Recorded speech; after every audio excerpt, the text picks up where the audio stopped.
Masechet Rosh Hashanah, Perek Rishon. Mishnah Aleph.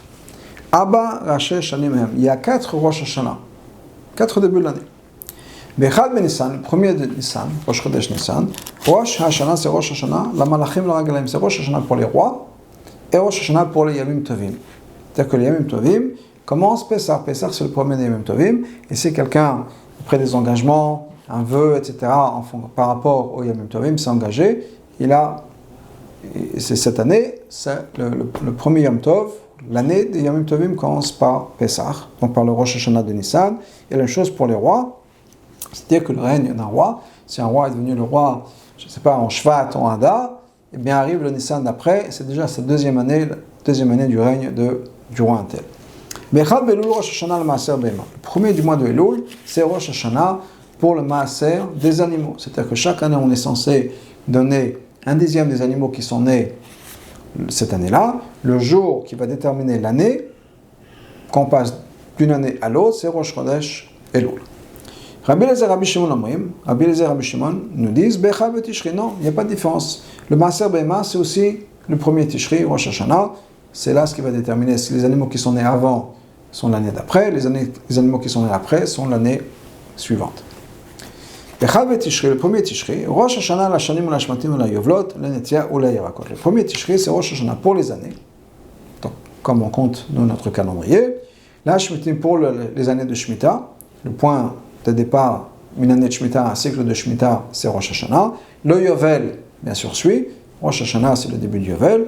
La Netia ou les Yerakot, et bon, pour les arbres qui ont été plantés, que ce soit les arbres ou bien que ce soit pour les légumes. Alors, les Netia, c'est-à-dire, c'est par rapport au din de Orla. Orla, c'est qu'un arbre qu'on a planté, on ne peut pas en profiter pendant 3 ans. Et le moment donc, où on passe d'une année à l'autre, c'est pas le moment, l'anniversaire du jour où on a planté cet arbre-là, mais ça va partir par Rosh Hashanah. Ce qui veut dire que si quelqu'un, par exemple, a planté un arbre le 15 Av ou le 16 Av, arrive Rosh Hashanah, il est déjà dans la deuxième année. Pourquoi est-ce que je dis le 16 Av? Parce qu'il faut y ait 2 semaines pour que les racines prennent forme, et ensuite 1 mois, qui va être le mois de Elul, pour qu'on puisse considérer que ce soit un an. 30 jours dans une année, c'est considéré comme une année. Donc à partir de ce moment-là, donc on a eu 2 semaines, on a eu 1 mois de Elul, tout le mois de Elul, et là on a déjà eu une année. Arrive Rosh Hashanah, on est dans l'année numéro 2. Rosh Hashanah d'après, on rentrera dans l'année numéro 3.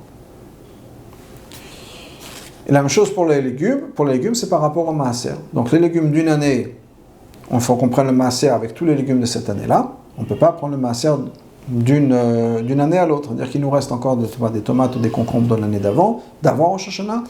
C'est un autre maaser que le maaser d'après Rosh Hashanah. Même si on a 2 productions, et je ne sais pas, de tomates par exemple, ou je ne sais pas ce qu'on pourrait avoir, et que donc j'ai des tomates du mois de Av, des tomates du mois de Tishri, eh bien c'est 2 années différentes pour ma production de tomates, pour le maaser de tomates. Bechad Beshvat Rosh Hashanah Leila. Le premier Shvat, c'est Rosh Hashanah pour les arbres. C'est la même chose au niveau du maaser. Quand est-ce qu'on va déterminer le maaser?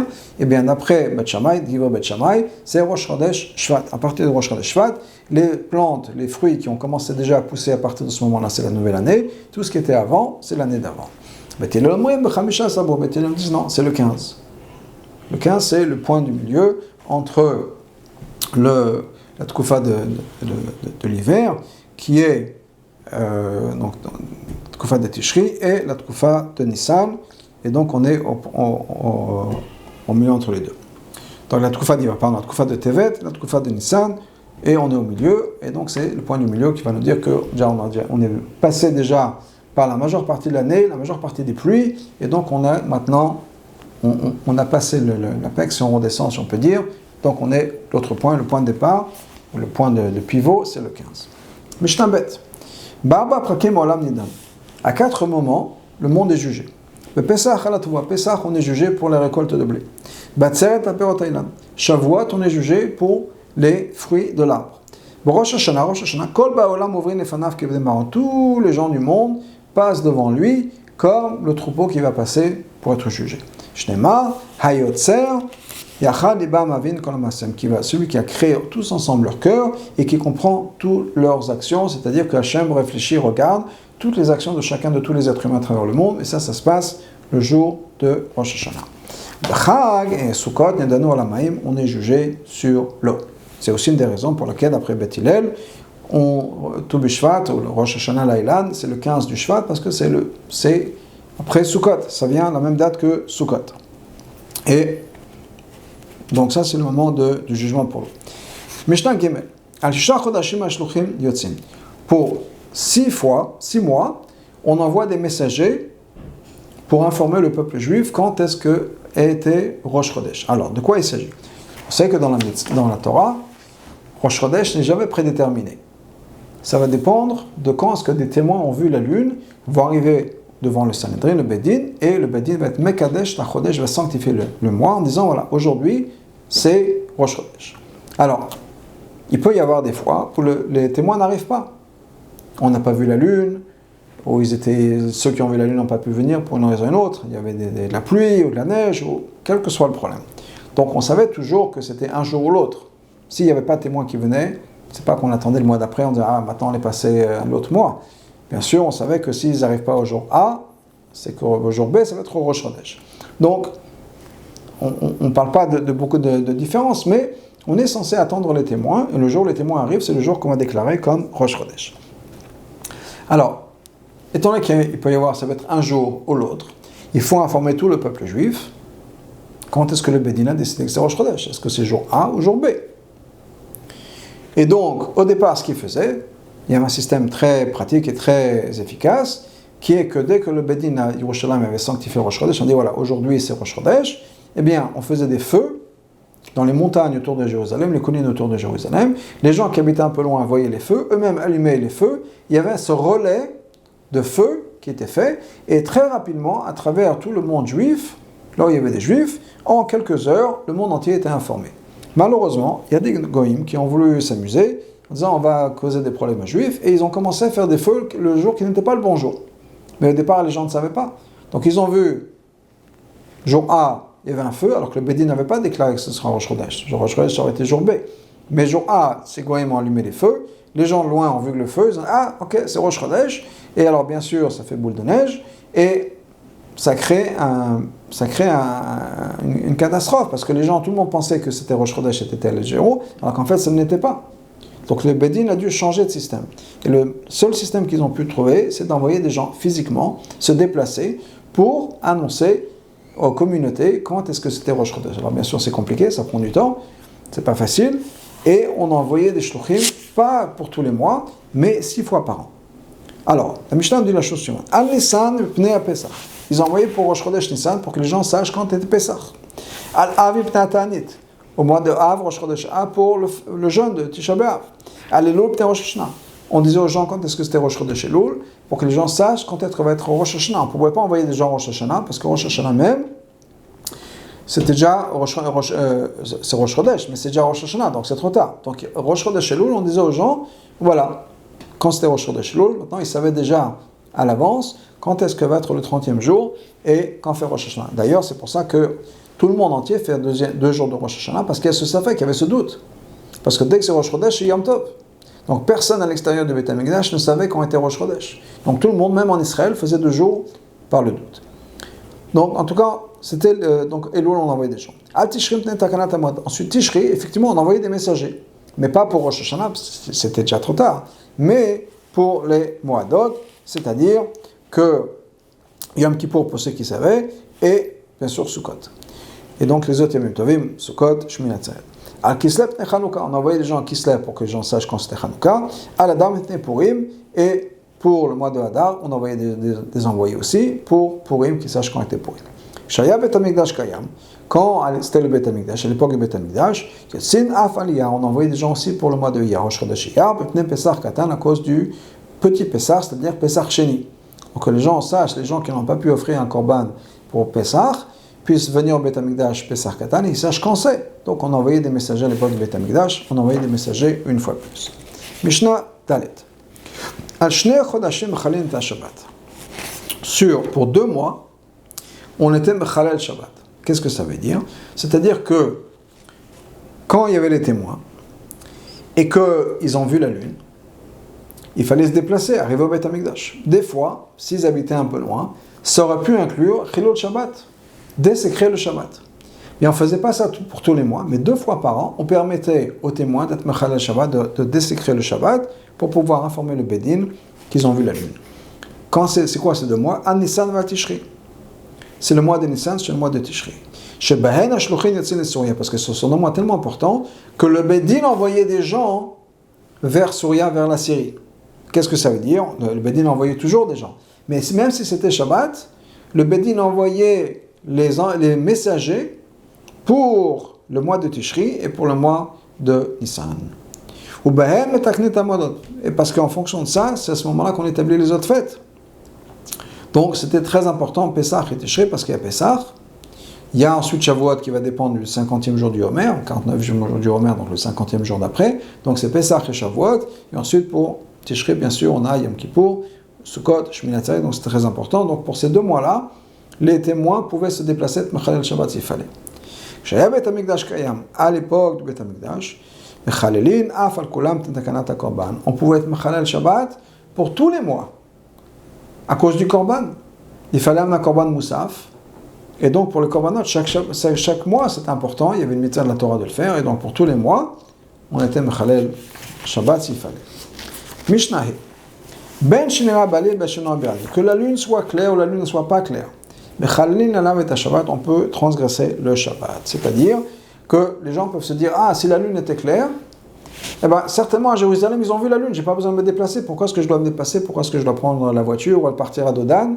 Certainement, la lune est tellement claire que même à Jérusalem, ils ont vu la lune, pas besoin de me déplacer. Non, la Mishnah nous dit que la lune soit claire ou la lune ne soit pas claire, si on l'a vue, on se déplace. Rabbi Yossi Omer, non, si la lune est très claire, pas besoin de Mechalel Shabbat, parce que certainement au Beth Amikdash ils ont vu, et donc on n'a pas besoin de transgresser le Shabbat. Et la halakha n'est pas comme Rabbi Yossi, mais au contraire, on permettait aux témoins d'être Mechalel Shabbat, même s'ils pensaient que la lune était très claire, que tout le monde a pu la voir, c'est pas grave. Les gens qui l'ont vu pouvaient se déplacer. Mishnah Vav. Maaseh Shavu Yoter Mabaim Zug. Il est arrivé une fois, il y avait plus de 40 paires de témoins, il y a 80 personnes, plus que ça, qui allaient voyager vers Jérusalem pour témoigner qu'ils ont vu le Beth Amikdash. Puis ils ont vu la lune, pardon. Ve'ikvan Rabbi Akiva Belo. Rabbi Akiva les a retenus. Eux, ils voulaient témoigner, Rabbi Akiva les a retenus. Il a dit non, vous n'allez pas être Mechalel Shabbat. Shalach lo Rabban Gamliel. Rabban Gamliel lui a envoyé un message. Si tu vas les empêcher de venir, qu'est-ce qui va se passer dans le futur? Les gens vont se dire, ah, Shabbat c'est important. Et je peux pas, bien sûr Shabbat c'est important, mais je ne peux pas désécrer Shabbat, ce qui fait que les gens ne vont pas se déplacer. Et on va se trouver dans des situations où on n'aura pas de témoins. Parce que les gens vont dire, ah non, je ne vais pas être Mechalel Shabbat. J'ai vu que Rabbi Akiva empêcher les gens de se déplacer. Et donc, on ne peut pas à long terme, il faut permettre aux gens de se déplacer, parce que sinon on va se retrouver sans témoins pour un mois. Mishnah Zain. Av ubno sharo et achodesh. S'il y a un père et un fils qui ont vu la lune. Lo shemistafin zemze. Pardon, yelchud, nous dit la Mishnah, qui part, qui voyage Shabbat pour arriver au Sanhedrin pour dire qu'ils ont vu la lune. Ah, à quoi ça sert d'avoir un père et un fils?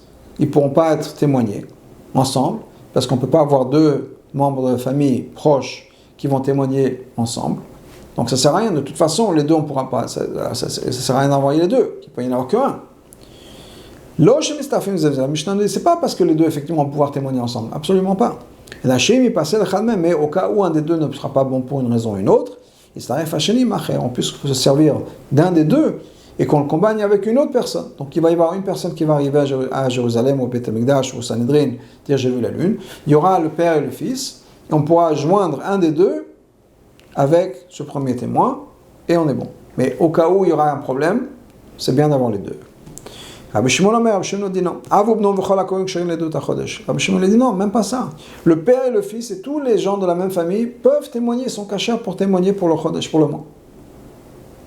Alors que normalement, pour tous les témoignages, on ne peut pas prendre 2 personnes de la même famille, 2 frères, un père et un fils, etc. D'après Rabbi Shimon, pour témoigner qu'ils ont vu la lune, il n'y a pas de souci. Rabbi Yossi dit la chose suivante. Il y a une histoire qui s'est passée avec Tovia, le docteur. Sharat HaChodesh Birushalayim. Il a vu la lune à Jérusalem. Hu Uvno Va'adam Shuchar. Il y avait lui, il y avait son fils, et ils avaient un esclave qui était libéré. Un esclave libre maintenant, donc il est juif à 100%. Kiblo HaKohanim Otovet Beno. Les Kohanim, donc ils sont arrivés au Beth Amikdash. Première rangée, le premier Bédin, c'est un Bédin de Kohanim. Et les Kohanim ont accepté son témoignage à lui et de son fils. Alors qu'ils étaient de la même famille. Ou Paslo et Avdo, mais les esclaves, ils n'ont pas accepté. Pourquoi il a dit? Parce que c'est quelqu'un qui n'a pas de Yéchou, si on peut dire. Il ne vient pas d'une famille juive. On ne l'a pas accepté, c'est ce qu'il pensait. Shavao le Bédin, ils sont arrivés au Bédin, au Sanhedrin. Là, qu'est-ce qu'ils ont fait d'après la halakha? Ils ont accepté lui, ils ont accepté l'esclave, parce que pour témoigner, on n'a pas besoin d'être de famille juive, donc on est juif maintenant, c'est bon. Au Paslo Benon, on a dit son fils, il ne peut pas témoigner, parce qu'on ne peut pas avoir un père et un fils qui témoignent ensemble, donc eux, ils ont fait comme il fallait pour la halakha. Mishnah Chet.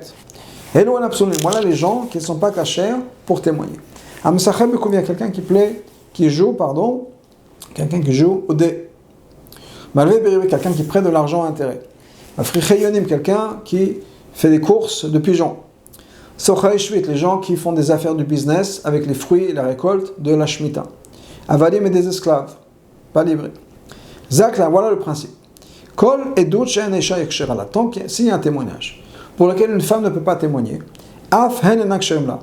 Pour tout cela, ils ne sont pas cachés. Attends, il y a certaines choses sur lesquelles on peut prendre une femme. Par exemple, la cacheroute. On dit edechan eman bisorin. On peut avoir une femme qui va témoigner, on les rend dans la cuisine, on demande à madame, est-ce que c'est caché, est-ce qu'il y a un problème, elle va nous dire, et c'est bon. Donc là, une femme peut témoigner, et bien dans ce cas-là, on peut avoir les autres personnes aussi, il n'y a pas de problème. Mishnah tête. Quelqu'un a vu la lune, il ne peut pas marcher. On peut le mettre sur un âne, alors que normalement, on ne peut pas se déplacer Shabbat sur un âne. Afilu bamita, même dans un lit, s'il a besoin. Il faut qu'on le porte. C'est bon. Et on nous dit qu'il a peur. Il a peur de se faire attaquer en route. Ils peuvent prendre avec eux des bâtons pour attaquer ou frapper les gens qui pourraient peut-être les attaquer. Qu'est-ce qui se passe si c'est loin? C'est d'apprendre des heures et des heures de voyage. Ils peuvent prendre avec eux à manger aussi. Donc ils peuvent porter la nourriture, des bâtons, à Dodan. Parce que pour une distance d'une nuit et d'un jour, on peut être Machalel Shabbat, et on peut partir pour témoigner qu'on a vu la lune. Pas plus que ça. C'est-à-dire qu'il faut qu'ils arrivent au Bédin tant qu'il fait encore jour. S'ils habitent tellement loin que le temps qu'ils vont arriver au Bédin, il fera nuit, ça ne sert plus à rien parce que le Bédin aura déjà consacré Rosh Chodesh de par lui-même.